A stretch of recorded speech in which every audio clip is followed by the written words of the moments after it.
தென்னக திரைவானில் உழைப்பையும் தன்னம்பிக்கையும் கொண்டு பெரும் புகழ் பெற்றவர் புரட்சித் தலைவர் எம்ஜிஆர். 1917ஆம் ஆண்டு ஜனவரி 17ஆம் தேதி நகரில் பிறந்தவர் எம்ஜிஆர். தந்தை கோபாலமேந்தன் நீதிபதி, தாயார் சத்தியார். நல்ல வசதியுடன் வாழ்ந்த குடும்பம் கோபாலமேந்தனின் மரணத்திற்கு பின் வறுமையில் பிடியில் சிக்கிவிட்டது. வேறு வழியின்றி பிழைப்பு தேடி தன் அன்பு அன்னை மற்றும் அண்ணன் எம்.ஜி. சக்கரபாணியுடன் தமிழ்நாட்டிற்கு வந்தார் தங்கத் தலைவர் எம்ஜிஆர். வேலை தேடி அலைந்த அவரை கலைத்தாய் அணைத்துக் கொண்டார். அப்பொழுது அவருக்கு நடிப்பு பயிற்சி கொடுத்தவர் பழம்பெரும் நகைச்சுவை நடிகர் காளி என்ற தினம். சினிமாவில் நடிக்க அந்த மன்னாதி மன்னன் எடுத்துக்கொண்ட முயற்சிகள் அனைத்தும் வேதனை ததும்பும் அனுபவங்களாக முடிந்தன. யார் இவன், எங்கிருந்து வந்தான், என்ன இவன் பழைய கதை, ஏன் இந்த நாடகம் என்றெல்லாம் உங்கள் மனம் குழம்பும். மக்கள் அழுத கண்ணீர் ஆறாக ஓடும். சண்டை வேண்டாம், உணவு வேண்டும், வாழ்வு வேண்டும் என்று அலறுவார்கள். அவர்களை அடிக்கச் சொல்லுவார் தளபதி. அணைக்க தவறும் என் மனச்சாட்சி. உள்ள துடித்தது, உதிரம் கொதித்தது. ஏன் இப்படி, எதற்காக, நடக்கலாமா, சரிதானா, இவைகளை எனக்குள்ளே நானே கேட்டுக்கொண்டேன். ஒரே ஒரு முடிவுக்கு தான் வந்தேன். மக்களிலே ஒரு தலைவனாகும் வரை மன்னராட்சி நகரகத்திற்கு முடிவே இருக்காது என்று அறிந்தேன். படையிலிருந்து விலகினேன். புரட்சி கூடத்திலே புகுந்தேன். புரட்சி என்றது பயந்து விடாதே. இது ஆளை தீக்கும் ஆயுத புரட்சி அல்ல. அதில் எங்களுக்கு நம்பிக்கையும் இல்லை. ஆனால் நாங்கள் தீயிடுவோம், தீமைக்கு கொள்ளையடிப்போம், மக்கள் உள்ளங்களை துணித்து வைத்து அறிவிப்போம். அறிவு பொருட்களை கத்தியெடுக்காத, ரத்தம் சிந்தாத அறிவு புரட்சி அது. உள்ளாதை போசித்து மக்கள் குணத்தை மாற்றியது. கொடுமை என்றது உங்களாட்சி. பிடிபட்டேன், ஒரு நாள் உரைப்பட்டேன், சிறையில் வழிபட்டேன். நாடாளு மன்னனாக பார்த்தா இப்போது அவன் சிறையிலே இருந்த போது பாதாள தந்த பரிசுகள். சவுக்கடி சூடு பார் சகோதரி. 6 தேட்டர்களில் வெளிவந்து சாதனை புரிந்தார் மகாதேவி. விளையும் பயிரை வளரும் கொடியை வேருடன் அறுத்து விளையாடும் மனம் வெற்றிடும் தோற்றக்காரரிடம் மிரட்டல் வாட்டுகளாடும் பல வரட்டு கீதமும் பாடும்.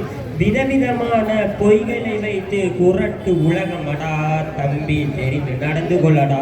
எந்த திசையிலும் எந்த கோலத்திலும் தமிழ் பட வசூல் நாயகன் மக்கள் திலகம் எம்ஜிஆர். அந்த காலகட்டத்தில் தான் லட்சிய திரையிடாக நாடோடி மன்னன் வெளிவந்தது. அரசு குலத்தில் பிறந்தவர்கள் பழக்கம். நான் சாதாரண முறையில் பிறந்தவன். பலமில்லாத மாடு, உள முடியாத கலப்பை, அதிகாரம் இல்லாத பதவி, இவைகளை நாங்கள் விரும்புவதே இல்லை. அமைச்சரை, உங்கள் கட்டாயத்திற்காக நான் மன்னனாக இருக்க சம்மதிக்கிறேன். ஆனால் சட்டமேற்றும் அதிகாரம் அத்தனையும் என் கையில் தான் இருக்க வேண்டும். அதிகாரத்தை உன் கையில் கொடுப்பது ஆபத்து வீராங்க. அமைச்சரே, நீங்கள் மாளிகையிலிருந்து மக்களை பார்க்கிறவர்கள். நான் மக்களோடு இருந்து மாளிகை கவனிக்கிறவன். வெளியே இடத்தை உள்ளே போட்டுதான் என் உலகம் மாறி இருக்கிறது. என் உள்ளம் மாறப்படவில்லை. தொண்டு செய்யத்தான்.